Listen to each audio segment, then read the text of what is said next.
Hi all, ಎಲ್ಲರಿಗೂ ನಮಸ್ಕಾರ. ಎಲ್ಲರೂ ಚೆನ್ನಾಗಿದ್ದೀರಾ ಅಂತಲೇ ಅಂದ್ಕೊತಾ ಇದ್ದೀನಿ. ನಾನಿವತ್ತು ರವೆ ಉಪ್ಪಿಟ್ಟು ಮಾಡೋಣ ಅಂತ ಹೇಳ್ಬಿಟ್ಟು ಈರುಳ್ಳಿ ಟೊಮಟೊ ಹಚ್ಕೊತಿದ್ದೀನಿ.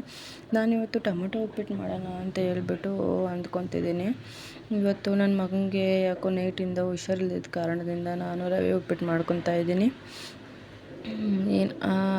ಅದಾದರೆ ಅವನು ತುಂಬ ಚೆನ್ನಾಗಿ ತಿಂತಾನೆ. ಅದಕ್ಕೋಸ್ಕರ ಆಗಿ ರವೆ ಉಪ್ಪಿಟ್ಟು ಮಾಡೋಣ ಅಂತ ಹೇಳ್ಬಿಟ್ಟು ರವೆ ಉಪ್ಪಿಟ್ಟು ಮಾಡ್ಕೊತಾ ಇದ್ದೀನಿ.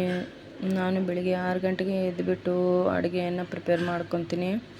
ಯಾಕೆಂದರೆ ನಮ್ಮ ಮನೆಯವರು ಬೇಗನೆ ಹೋಗ್ಬಿಡ್ತಾರೆ ಅವರು. ಅದಕ್ಕೋಸ್ಕರ ನಾನು ಬೇಗನೆ ಅಡುಗೆ ಪ್ರಿಪೇರ್ ಮಾಡ್ಕೊಂಡು ಎಲ್ಲ ಅವ್ರ ಬಾಕ್ಸ್ಗೆ ಇದು ಮಾಡ್ಕೋಬೇಕು. ಆಮೇಲೆ ಒಂದು ಸ್ವಲ್ಪ ಮೆಣಸಿನ್ಕಾಯಿ ಒಂದು ಸ್ವಲ್ಪ ಖಾರಕ್ಕೆ ನೀವು ಎಷ್ಟು ಬೇಕೋ ಅಷ್ಟು ಹಾಕ್ಕೊಳ್ರಿ.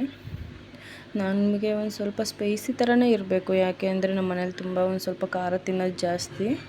ಅದಕ್ಕಾಗಿ ನಾನು ಸ್ವಲ್ಪ ಖಾರನೇ ಮಾಡ್ಕೊತೀನಿ.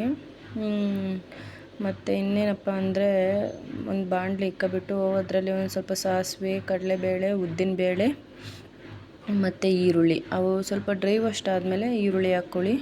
ಈರುಳ್ಳಿ ಹಾಕ್ಕೊಂಡು ಒಂದು ಸ್ವಲ್ಪ ಚೆನ್ನಾಗಿ ಒಂದು ಸ್ವಲ್ಪ ಕಲರ್ ಬರೋ ಥರ ಗಂಟ ನೀವು ಫ್ರೈ ಮಾಡ್ಕೋಬೇಕು.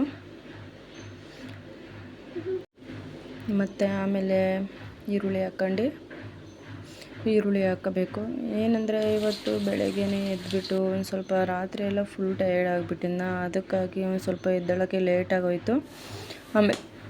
ಆಮೇಲೆ ನಾನು 1 ಲೋಟ ರವೆ ತೊಗೊಂಡಿದ್ದೀನಿ. 1 ಲೋಟ ರವೆಗೆ ನೀವು 2 ಲೋಟ ನೀರು ಹಾಕ್ಕೊಳ್ಳಿ, ಚೆನ್ನಾಗಿ ಬರುತ್ತೆ. ಇನ್ನೂ ಸ್ವಲ್ಪ ತೆಳು ಬೇಕಂದರೆ ಒಂದು ಸ್ವಲ್ಪ ನೀರು ಜಾಸ್ತಿ ಹಾಕ್ಕೊಳ್ಳಿ. ಒಂದು ಅರ್ಧ ಲೋಟ ಜಾಸ್ತಿ ಹಾಕೊಂಡ್ರೆ ಒಂದು ಸ್ವಲ್ಪ ಚೆನ್ನಾಗಿ ಸ್ಮೂತಾಗಿ ಬರುತ್ತೆ. ತುಂಬ ಸ್ಪೈಸಿಯಾಗಿ ತುಂಬಾ ರುಚಿಯಾಗಿ ಬರುತ್ತೆ.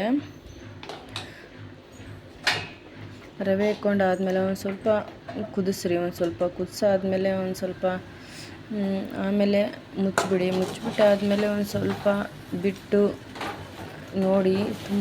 ತುಂಬಾ ಚೆನ್ನಾಗಿ ಬಂದಿದೆ ರವೆ ಉಪ್ಪಿಟ್ಟು. ಎಷ್ಟು ಟೇಸ್ಟಿಯಾಗಿದೆ ಅಂದರೆ ತುಂಬಾ ಟೇಸ್ಟಿಯಾಗಿದೆ. ಒಂದ್ಸಲ ಟ್ರೈ ಮಾಡಿ.